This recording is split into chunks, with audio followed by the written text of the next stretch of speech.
অনেক দুর্ভিক্ষপীড়িত দেশ আছে আমাদের এই বিশ্বে। বিশেষ করে আফ্রিকা মহাদেশে এরকম অনেক দেশ রয়েছে। আফ্রিকা মহাদেশের ছাড়াও অনেক দেশ রয়েছে। কিন্তু যে সমস্ত দেশে দুর্ভিক্ষ রয়েছে, মানুষ না খেয়ে মরছে, অনাহারে মরছে, অর্ধাহারে জীবনযাপন করছে, সেই সমস্ত দেশে কি কোনো সম্পদ নেই? হ্যাঁ, সেই সমস্ত দেশে অনেক সম্পদ রয়েছে। সেই সমস্ত দেশে এমন সম্পদ রয়েছে, তাদের দুর্ভিক্ষ থাকার কথা নয়, তাদের না খেয়ে মরার কথা নয়, অনাহারে অর্ধাহারে তাদের জীবন কাটানোর কথা নয়, তাদের শিক্ষা থেকে বঞ্চিত হয়ে থাকার কথা নয়। কিন্তু সমস্যাটা হচ্ছে এই জায়গায় যে ওই দেশের সম্পদ অন্যেরা লুটে নিচ্ছে। ওই দেশের সম্পদ ওই দেশের উন্নয়নে কাজে লাগছে না, ব্যবহৃত হচ্ছে না। ওই দেশের ভিতরে বিভিন্ন দাঙ্গা হাঙ্গামা লাগিয়ে রাখা হচ্ছে, ফ্যাসাদ লাগিয়ে রাখা হচ্ছে, এবং এর ফায়দা লুটে নিচ্ছে আধিপত্যবাদ, সাম্রাজ্যবাদ, যারা সম্পদ লুটে নিয়ে যাচ্ছে।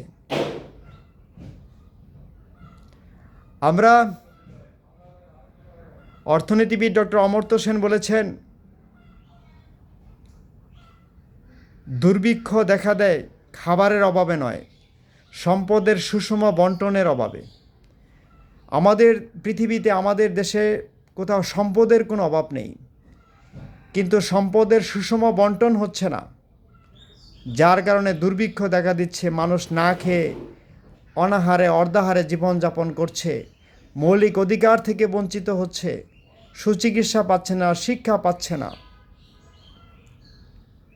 অনেক দেশ আছে যাদের খাদ্যের কোনো সংকট নেই, তারা খাদ্য, টন টন খাদ্য তারা সাগরে ফেলে দিচ্ছে। অথচ আমাদের অনেক মা বোন ভাইয়েরা না খেয়ে জীবনযাপন করছে।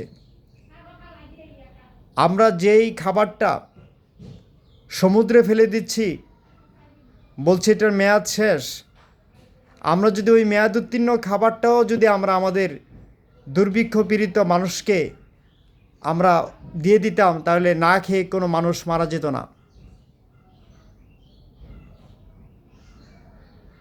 আল্লাহ তাআলা যাকে সম্পদ দিয়েছেন, যে সমস্ত দেশকে সম্পদশালী করেছেন, তারা যদি একটু মানবিক হয়, তাহলে পৃথিবীর কোনো মানুষ অশিক্ষিত থাকবে না, পৃথিবীর কোনো মানুষ বিনা চিকিৎসায় মারা যাবে না। সবার উপরে মানুষ সত্য,